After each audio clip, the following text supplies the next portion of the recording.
ঠান্ডা আবহাওয়ায় অর্থাৎ বাংলায় বললে চিলি ওয়েদারে একটু ভয়ের গল্প বললে মন্দ হয় না। হ্যাঁ, ভয় মানেই ভূত, তবে ভূতরা চিরকালই অদ্ভুত হয়।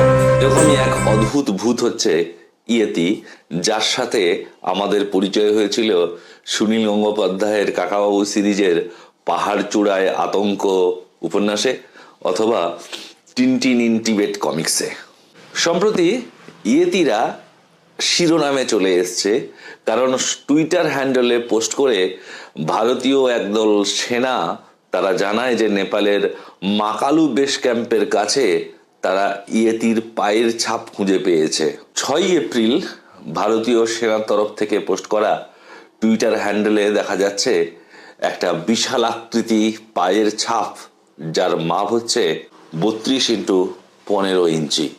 স্বভাবতই গোটা বিশ্বে আলোড়ন পড়ে যায়। ট্রাভেল চ্যানেলের হান্ট ফর ইয়েতি অনুষ্ঠানটা আবার নতুন করে মানুষকে অনুসন্ধিৎসু করে তোলে যে সত্যি এই ইয়েতি, অর্থাৎ যার ইংরেজি শব্দ হচ্ছে অ্যাবোমিনেবল স্নোম্যান, অর্থাৎ ক্ষতিকারক বা ঘৃণ্য এক বরফ মানুষ, সত্যি সেই আজব প্রাণীটি বাস্তবে রয়েছে, নাকি ইয়েতি হচ্ছে শেরপাদের তৈরি করা আর এক ড্রাকুলার গল্প। ইয়েতি নামক কল্পিত বা বাস্তব প্রাণীটির আদি উৎস হচ্ছে নেপাল এবং তিব্বতের শেরপাদের লোকগাথা। কিন্তু একই সাথে সাইবেরিয়া এবং মঙ্গোলিয়ার বিস্তীর্ণ অঞ্চলে এই ইয়েতির মতো আর এক প্রাণী অন্য নামে, অর্থাৎ মেতে বা মিগো, এই সমস্ত নামেও এই প্রাণীটির অস্তিত্বের দাবি করা হয়।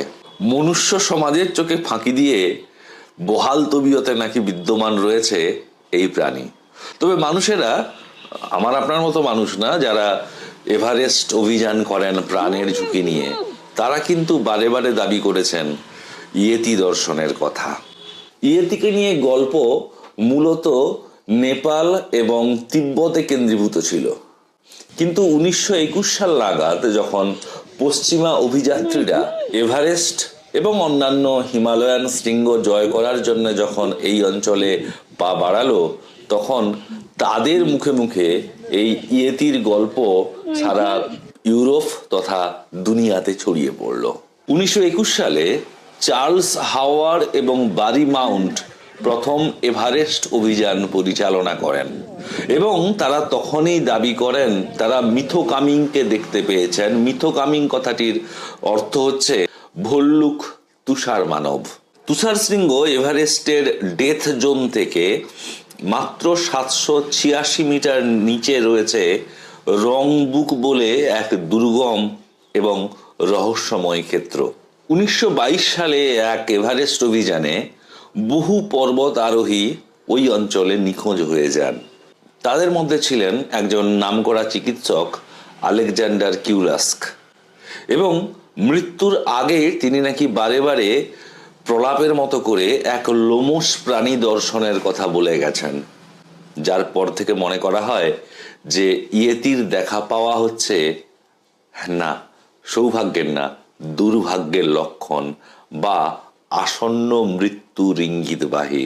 1923 সালে এভারেস্ট অভিযানের সময় ব্রিটিশ অভিযাত্রী মেজর অ্যালেন ক্যামেরুন তিনি তার স্মৃতিকথায় বলেছেন যে এভারেস্টের একটা নির্দিষ্ট উচ্চতায় সংকীর্ণ গিরিখাত বেয়ে একদল অতিমানবীয় প্রাণীকে তিনি নাকি স্বচক্ষে দেখেছেন।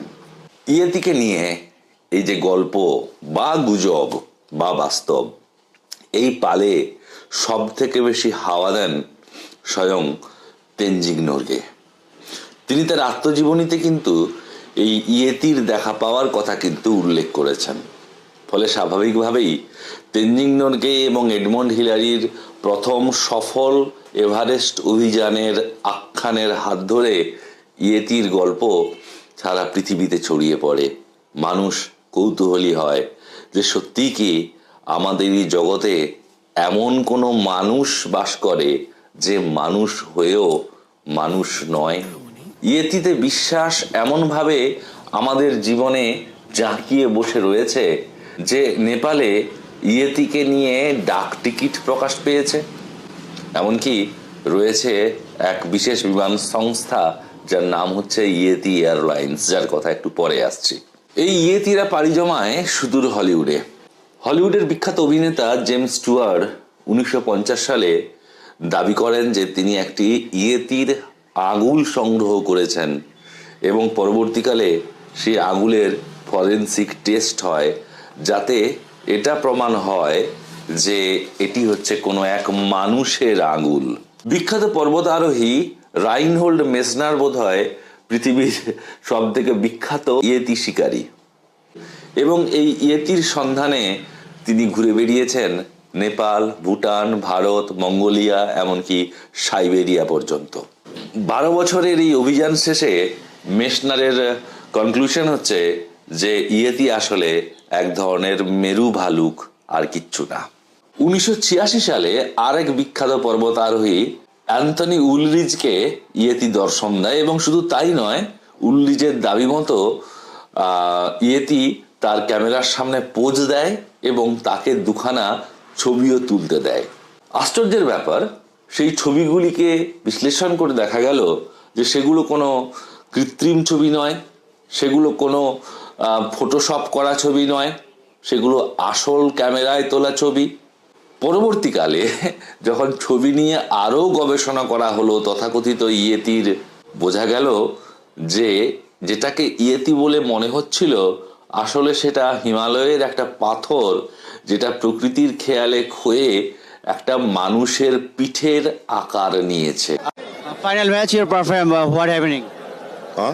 Final match you perform, what happening? What do you mean?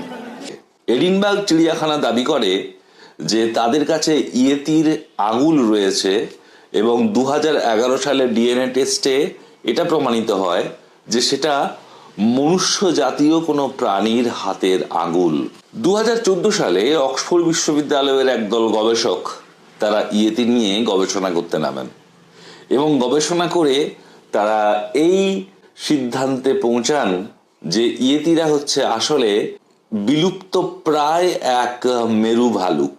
কিন্তু অক্সফোর্ড বিশ্ববিদ্যালয়ের সাইকপসের করা এই গবেষণাকে চ্যালেঞ্জ জানান সেই বিশ্ববিদ্যালয়েরই আর এক অধ্যাপক রস বার্নেট। তিনি দাবি করেন যে ইয়েতির সাথে যে মেরু ভালুকের মিল পাওয়া গেছে সেটি একটি বিশেষ প্রজাতির মেরু ভালুক, যার নাম হচ্ছে প্লাইস্টোসিন, যা বহু হাজার বছর আগে পৃথিবী থেকে বিলুপ্ত হয়ে গেছে।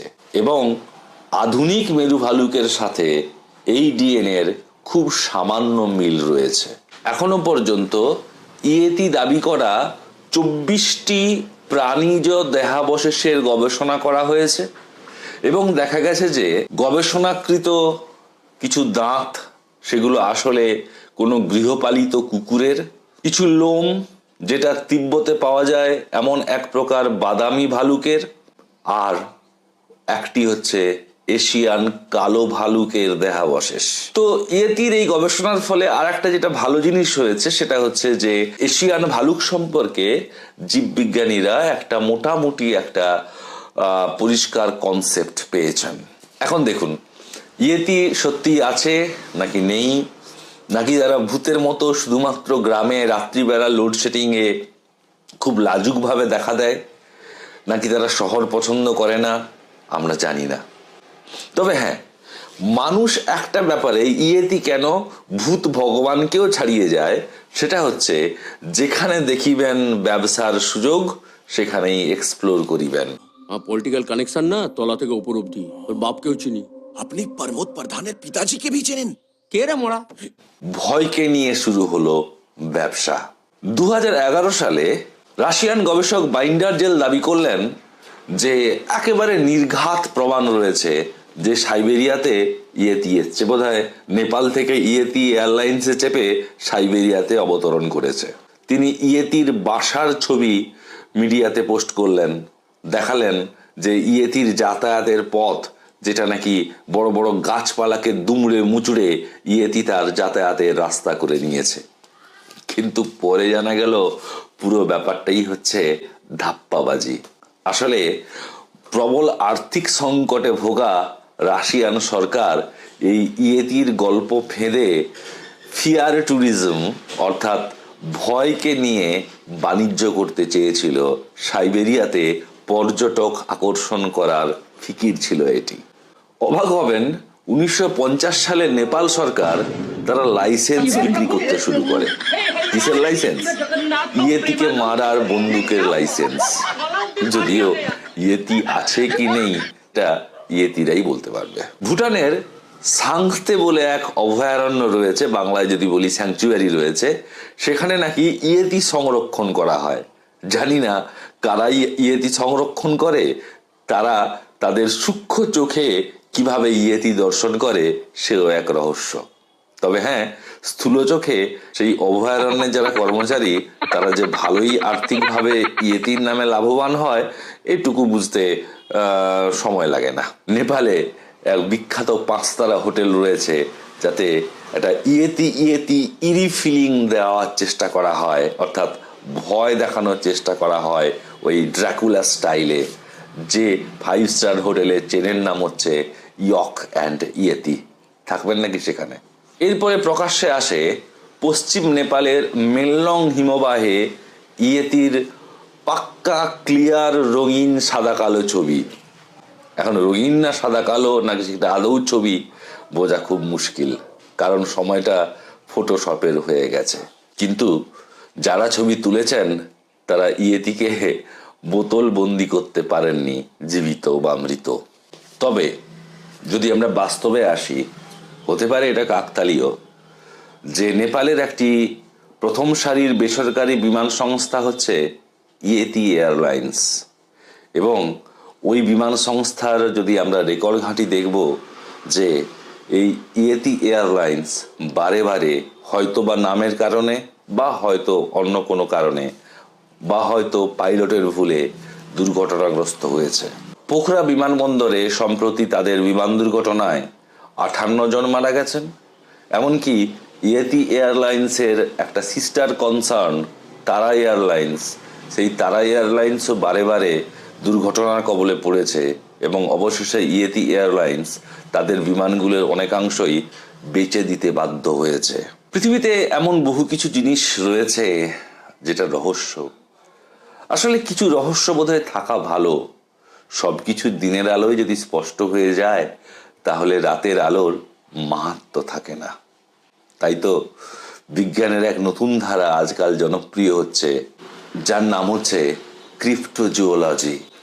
ক্রিপ্টোজিওলজি হচ্ছে অস্তিত্বহীন কিন্তু লোককথিত প্রবাদ প্রচলিত প্রাণী নিয়ে গবেষণা, যেমনটা অ্যালিয়েন নিয়ে করা হয়।